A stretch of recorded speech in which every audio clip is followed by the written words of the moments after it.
How old do you think that building is? I mean, look at it, look at the tower on top. That's an old looking building, isn't it? Absolutely.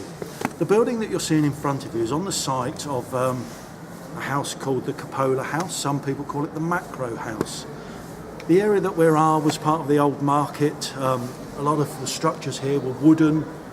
This was one of the first built up, one of the first brick built or stone built buildings within the town centre. And it was built by a man called Thomas Macro, who was an apothecary. Do you know what an apothecary is, Billy? No. Do you know what a chemist is? You go there for your medicine. Well, in those days, in the 1700s, that's where you'd have got your medicine, from an apothecary. And that's what Thomas Macro was. He built the first 2 stories of this house, and it was then inherited by his son, who was also called Thomas. Thomas was married to a lady called Susanna. Thomas built the 3rd story, and on the top of the 3rd and 4th story, he built that 8-sided tower to look out across the countryside all over Bury St Edmunds. And it was one of the tallest structures in Bury St Edmunds. It was visited by famous people like Celia Fiennes, who was a writer. It's alleged to have been visited by Daniel Defoe, who described Bury St Edmunds as the Montpellier of Suffolk, perhaps even England.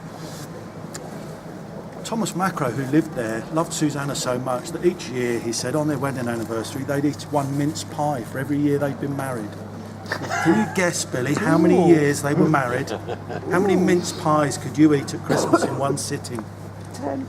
They were married for 53 years. We hope the apothecary had a cure for indigestion, ladies and gentlemen. The building itself was burnt down in the fire we talked about in 1608. Like a phoenix, it arose from the ashes. Unfortunately, in 2012, it was again burnt to the ground when it was serving as a restaurant.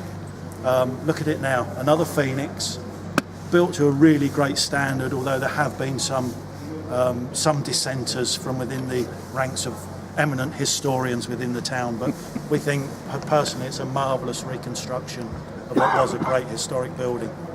Okay, let's move on to, we've done the 3rd Corn Exchange and the 2nd Corn Exchange. Let's move to the marketplace and the 1st Corn Exchange. If you'd like to follow me.